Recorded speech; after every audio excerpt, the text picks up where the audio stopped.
তো নমস্কার সবাইকে। সবাই কেমন আছো? আশা করছি সবাই ভালোই আছো।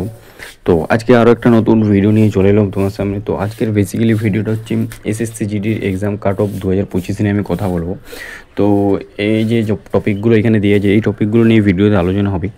যে টপিকগুলো দিয়েছে সেই টপিকগুলো হলো এবছর পশ্চিমবঙ্গে কাট অফ কত যেতে পারে, এবছর এসএসসি জিডি পরীক্ষার প্রশ্নপত্র কেমন ছিল, ঠিক আছে। 3 নম্বরে যে পশ্চিমবঙ্গ শূন্যপদ কি বাড়তে চলেছে, শূন্যপদ কি বাড়বে কি বাড়বে না সেটা নিয়ে আলোচনা করব, ঠিক আছে। পরীক্ষার রেজাল্ট কবে হবে এবং মাঠ কবে থেকে শুরু হবে এবং নেক্সট ভ্যাকেন্সি কবে বের হবে, আর এসএসসি জিডি 25-26 নতুন বিজ্ঞপ্তি কবে বের হবে, আর প্রচুর শূন্যপদ আছে সেটা নিয়ে ভিডিও আলোচনা করবো। কত শূন্যপদ বাড়লো, কাদের কত কি বাড়লো এবং কত কাট অফ যেতে চলেছে। তো তাই বলছি খুব ইম্পর্ট্যান্ট একটা ভিডিও হতে চলেছে, তাই বলছি এই ভিডিওটিতে তোমরা কন্টিনিউ দেখতে থাকো। যদি স্কিপ করে থাকো তাহলে হয়তো অনেক তোমরা ইম্পর্ট্যান্ট কিছু তথ্য মিস করে ফেলবে। তো সেই জন্য বলছি বেশি কথা না বলে ভিডিওটা স্টার্ট করে যাক।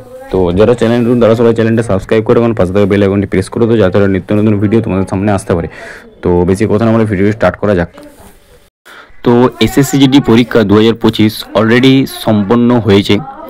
4 মার্চ পরীক্ষার উত্তরপত্র দেওয়া হয়ে গেছে, ঠিক আছে। সামগ্রিকভাবে গত বছরের তুলনায় এবছরের প্রশ্নপত্র তুলনামূলক একটু কঠিন ছিল, ঠিক আছে। আর পশ্চিমবঙ্গের ছেলে ও মেয়ে মিলিয়ে মোট শূন্যপদ রয়েছিল প্রায় 53,000, প্রায় 5,395টি, ঠিক আছে। টোটাল তোমাদের শূন্য ছিল 5,395টি, ঠিক আছে। আর এই শূন্যপদ বাড়ার সম্ভাবনা রয়েছে, ঠিক আছে। এই শূন্যপদই বাড়ার সম্ভাবনা রয়েছে সেটা আমি তোমাদেরকে ভিডিও বলবো। আর পরীক্ষার রেজাল্ট মে মাসের প্রথম দিকে প্রকাশিত হতে চলেছে। আর এসএসজিডি মাঠ মোটামুটি জুন জুলাই মাস থেকেই শুরু হয়ে যাবে। মাঠ তোমরা এখন থেকে প্র্যাকটিস করতে শুরু করে দাও, কারণ খুব শীঘ্রই মাঠের জন্য নোটিশ বেরোবে এবং মাঠ তোমাদের শুরু হয়ে যাবে। আর এবছর পরীক্ষা খুব কঠিন হয়েছিল, মাঠও তোমাদের খুব কঠিনই হবে।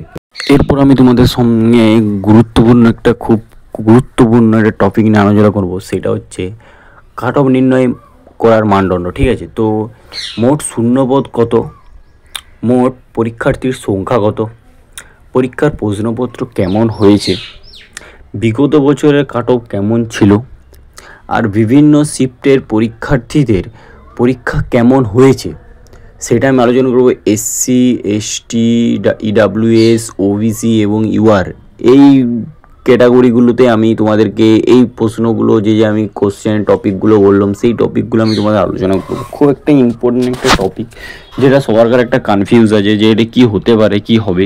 তো সেইটা আমি তোমাদেরকে কনফিউজ ক্লিয়ার করে দেবো। তার জন্য তোমাদের কী করতে হবে, এই চ্যানেলটি তোমাদের সাবস্ক্রাইব করে রাখতে হবে। তো এই চ্যানেলটি সাবস্ক্রাইব করে গেলে তোমাদের অনেক সুবিধা হবে। সেই সুবিধাগুলি আমি ভিডিও লাস্টে বলবো, আগে ভিডিওটা বানিয়ে দিই তারপর তোমাদেরকে আমি লাস্টে বলবো। তো নেক্সট টপিক আছে এসএসসি জিডি 2025 পশ্চিমবঙ্গে সম্পন্ন শূন্যপদ। পুরুষদের কত ছিল আর মহিলাদের কত ছিল। পুরুষদের তোমাদের শূন্যপদ ছিল 4,833টি আর মহিলাদের তোমাদের শূন্যপদ ছিল 564টি, ঠিক আছে। তো পুরুষদের শূন্যপদ যেটা ছিল বর্ডার এরিয়ায় ছিল 3,393টি, জেনারেল এরিয়া ছিল 1,340টি আর নকশাল এরিয়ায় ছিল 100টি, ঠিক আছে। আর মহিলাদের যে 564টি ভ্যাকেন্সি ছিল সেটার থেকে বর্ডার এরিয়ায় ছিল তোমাদের 407টি আর জেনারেল এরিয়ায় ছিল 147টি আর নকশাল এরিয়ায় ছিল 10টি। এরপর একটা নেক্সট টপিক নিয়ে আলোচনা করবো, সেটি হচ্ছে বিগত বছরের মোট ফর্ম ফিল আপ এবং আবেদনকারীর সংখ্যা কত ছিল, কত ফর্ম ফিল আপ হয়েছিল এবং কত আবেদনকারীর সংখ্যা ছিল। আমি প্রত্যেকটা ইয়ার বলছি। তো 2021 সালে মোট ফর্ম ফিল আপ হয়েছিল 71 লাখ আর পরীক্ষার সংখ্যা ছিল 39 লাখ, ঠিক আছে। 2022 সালে মোট ফর্ম ফিল আপ হয়েছিল 53 লাখ আর পরীক্ষার সংখ্যা ছিল 35 লাখ।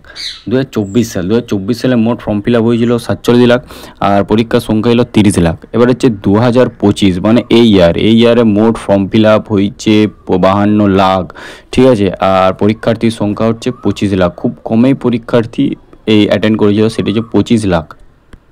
কারণ তোমরা দেখতেই পারছো যে 2021 সালে ছিল 39, 2022 সালে ছিল 35, 2034, 2024 সালে ছিল 30, 35 প্রত্যেক বছর কমে কমে আসছে পরীক্ষার্থীর সংখ্যা। কিন্তু সবাই বলছে যে একটা হিউজ কাট অফ যাচ্ছে, অনেক পরীক্ষার্থীর সংখ্যা বাড়ছে, কিন্তু এখানে টেকনোলজিভাবে ব্যাপারটা হচ্ছে তোমরা দেখতেই পারছো যে 2025 সালে সবথেকে কম পরীক্ষার্থী 25 লাখ, 30, 35, 39 অনেক কমেই পরীক্ষার্থী। কারণ তো 21 সালে যে হিউজ পরীক্ষার্থী বসেছিল সেটাতে 2025 সালে অনেক কম। তাহলে তোমরা বুঝতেই পারছো কম্পিটিশনটা বাড়ছে কোথায়, কম্পিটিশনটা বাড়ছে পরীক্ষার প্রশ্নপত্রে। সেটা নিয়ে এবার আলোচনা করবো আমি। এবার বিগত বছরে মোট শূন্যপদগুলো নিয়ে আলোচনা করবো। বিগত বছরে মোট শূন্যপদ ছিল 2021 সালে যে 25,271টি, 2022 সালে ছিল 50,187টি, 2024 সালে ছিল 46,617টি, 2025 মানে এই ইয়ার ছিল 39,481টি। 2025-এ পুরুষদের কত ছিল? পুরুষদের ছিল 35,612টি আর মহিলাদের ছিল 3,869টি। ঠিক আছে, তো তোমরা বুঝতে পারছো কত কাদের কীরকম ভ্যাকেন্সি ছিল। এরপর আমি আলোচনা করব বিগত বছরে মাঠে ডাক পেয়েছিল কতজন। 2022 সালে মোট শূন্যপদ ছিল 50,187টি, কিন্তু মাঠে ডাক পায় প্রায় 3,70,000, প্রায় 7.5 গুণ। ঠিক আছে, 2024 সালে মোট শূন্যপদ ছিল 46,617টি আর মাঠে ডাক পায় প্রায় 3,51,000, এর এই কত গুণ? প্রায় 7.5 গুণ। আর 2025 সাল মানে আমাদের ইয়ার ছিল 2000, মোট শূন্যপদ ছিল প্রায় 39,481টি এবং মাঠে ডাক পায় প্রায় 3 লাখের মতন মাঠে ডাক পায় প্রায়। ঠিক আছে, এবার বলবো আমি পশ্চিমবঙ্গের কাট অফ 2025 মাঠের নিয়ে আমি আলোচনা করবো। ইউআরদের কাট অফ প্রায় 102 যাবে, ওবিসিদের যাবে 98, ইডাব্লিউএস যাবে 94, এসসি যাবে 91, এসটি যাবে 87। প্রতিটি ক্ষেত্রে কাট অফ +-5 করে নিতে হবে। ঠিক আছে, যাদের যত যে নাম্বার আছে তাদের +5 বা +-5 করে তোমাদের নিতে হবে। তো এই ছিল আজকের ভিডিও। তো তোমরা আশা করছি বুঝতেই পেরে গেছো যে আমি কত পুরো ফুল ভিডিওটা তোমাদের বলে দিলাম যে কত কাট অফ যেতে পারে, প্লাস তার সাথে বললাম আমি কীরকম তোমাদের প্রিপারেশন নিতে হবে। ঠিক আছে, এরপর আমি নেক্সট ভ্যাকেন্সি আলোচনা করবো। এসএসসি জিডি নতুন বিজ্ঞপ্তি 2025-26। তো এসএসসি জিডি নতুন বিজ্ঞপ্তি এই বছর নভেম্বর মাসে প্রকাশিত হতে চলেছে। গত বছর থেকে এবছরের শূন্যপদ অনেক বেশি থাকবে।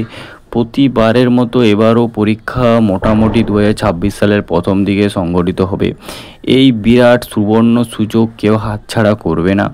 সবাই একটু ভালোভাবে প্রিপারেশান চালিয়ে যাও, যাতে আগের যেগুলো তোমারও ক্র্যাক করতে পারো না সেটা এবারে ক্র্যাক করে দেবে, এবং যাদের যারা ফ্রেশার বটো তারা যেমন ফার্স্টবারে ক্র্যাক করে নিতে পারো। কারণ ব্যাপারটা হচ্ছে যত বছর যাবে তত চাপ বাড়বে। ঠিক আছে, তো সেই জন্যে বলছি ভালোভাবে প্রিপারেশান নাও, যাতে একবারেই তোমরা কেল্লা ফতে করতে পারো। তো ঠিক আছে, কারোর যদি কিছু বলার থাকে বা কিছু যদি প্রবলেম থাকে সেটা আমার কমেন্টে করতে পারো, বা কারোর যদি কিছু জানার থাকে সেটা আমার কমেন্টে করে দিতে পারো। তো সেই বিষয় নিয়ে আমি তোমাদেরকে ভিডিও বানিয়ে দেবো। ঠিক আছে, তাহলে আমি তোমাদের এই ভিডিওতে প্রায় একটা ভিডিওতে তোমাদের কত কাট অফ যেতে পারে সেটা নিয়ে বললাম, কত ভ্যাকেন্সি ছিল সেটা নিয়ে বললাম, একটা এভারেজ কত কাট অফ যেতে পারে সেটা নিয়ে বলেছি, এবং নেক্সট ভ্যাকেন্সি কবে বেরোচ্ছে সেটাও বললাম, কত ভ্যাকেন্সি আছে সেটাও বললাম, কত বেড়েছে সেটাও বললাম। তো সেই জন্যে তোমাদের কি করতে হবে, চ্যানেলটি সাবস্ক্রাইব করে রাখতে হবে, যাতে আরও এরকম ভিডিও আমি তোমাদের জন্য বানাতে পারি, এবং একটা লাইক একটা কমেন্ট করে রাখো, যাতে আমিও মোটিভেট হই যে আমিও তোমাদের জন্য যে ভিডিও বানাচ্ছি যেটা আমিও একটা ফিডব্যাক পাই। ঠিক আছে, তো সেই জন্য বলছি একটা লাইক আর একটা কমেন্ট করে রাখো, আর চ্যানেলটা সাবস্ক্রাইব করতে একদম ভুলো না। ঠিক আছে, আর এটাই ছিল আজকের ভিডিও, এবং যে বিষয়ে এবং যদি কারো কোনো অন্য বিষয় যদি কোনো অন্য টপিক নিয়ে যদি ভিডিও চাই তো সেটা আমার তোমরা কমেন্টে নির্ভয় করতে পারো, আমি তোমাদেরকে কমেন্টের অ্যান্সারও দেবো এবং ভিডিও বানিয়ে দেবো। তো আজকের মতন এখানেই, দেখা হচ্ছে নেক্সট ভিডিওতে। টাটা, জয় হিন্দ, জয় ভারত।